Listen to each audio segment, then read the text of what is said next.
It was one of those raw, windy evenings when the streets of Reno emptied early, the neon signs flickering against a sky the color of steel. Jack Turner sat on the curb near an old liquor store, pulling his worn jacket tighter around his shoulders.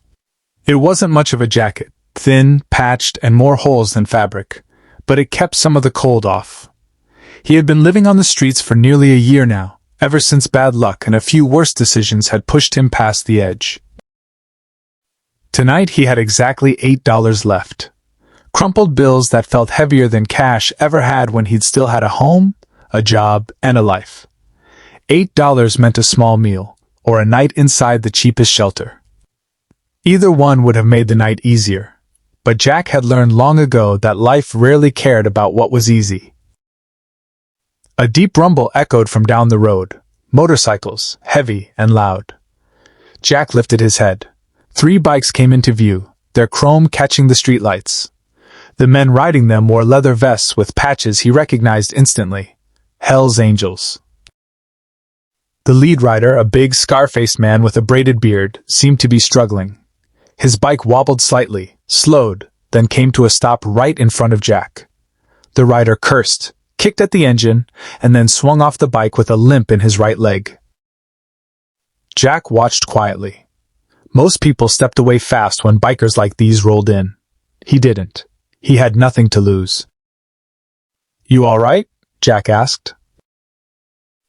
The biker looked up, surprised anyone had spoken to him without fear.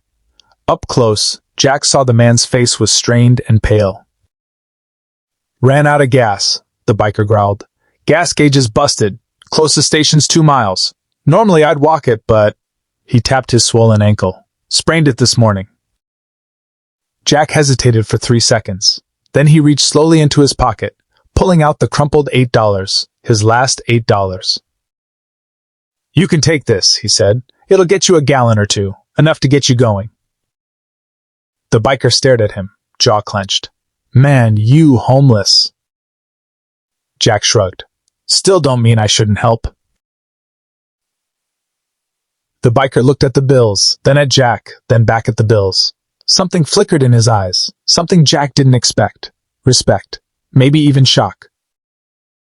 "You don't know who we are?" the biker asked.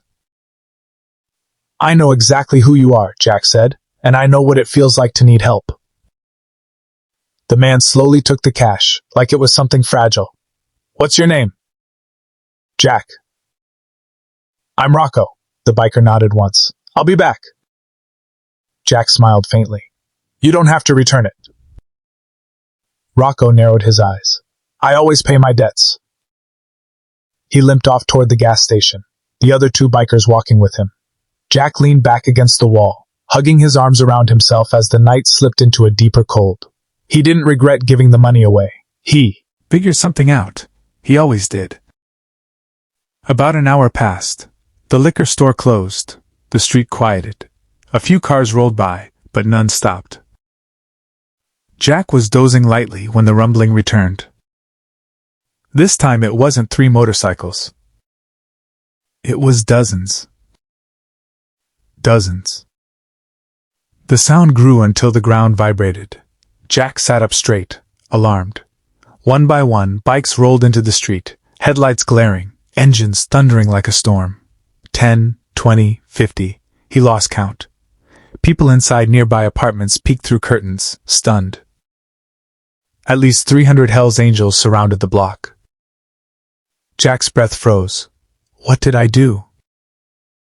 Rocco returned, riding at the front of the pack, his bike refueled and the other riders flanking him. They shut off their engines all at once, plunging the street into a heavy, expectant silence.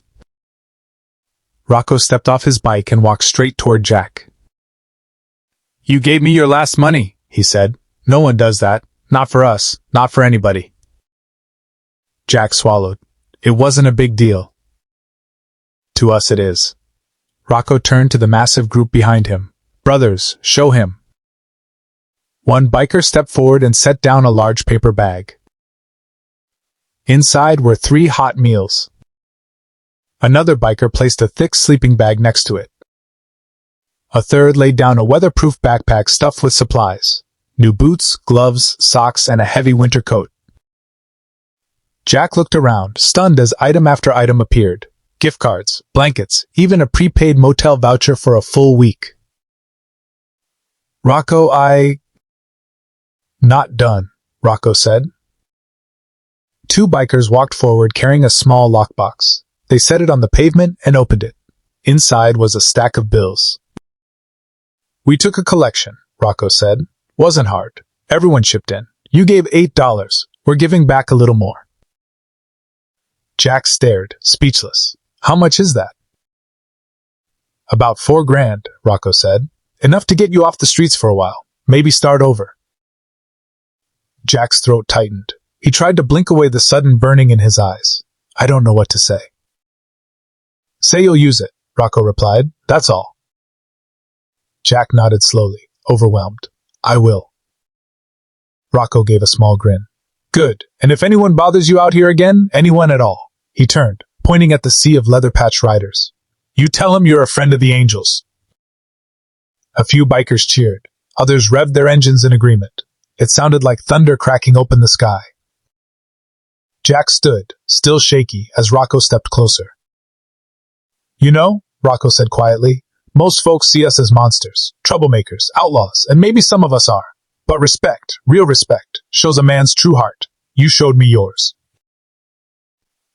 Jack nodded. You looked like you needed help. I just did what anyone should. Rocco smirked. Funny thing is, almost no one does. For a moment, the cold night didn't feel so cold. Where are you staying? Rocco asked. Jack. Space. They got space tonight, Rocco said. Trust me. Jack realized instantly what that meant. Someone had gone ahead, someone wearing a vest with wings and a skull, and made sure the staff knew Jack was coming. Thank you, Jack whispered. Rocco extended his hand. Jack shook it, feeling the strength and warmth in the biker's grip. Take care of yourself, Rocco said, and remember, helping someone never makes you weaker. Not ever. The bikers mounted their motorcycles one by one. Engines growled, headlights blazed, and the street lit up like a runway of roaring steel. Rocco raised 2 fingers in a silent salute. Jack returned it. Then, with a roar that shook the windows, 300 Hell's Angels rolled out into the night, leaving Jack standing alone with more than he'd had in a very long time. Food, warmth, money, safety, and something else he hadn't felt in years. Hope. Jack gathered the supplies carefully, placed the money in his pocket, and walked toward the shelter. For the first time in months, he didn't look at the ground while he walked. He looked straight ahead. Because tonight, kindness had come back to him 1,000 times over. And tomorrow, for the first time in a long time, might actually be a good day.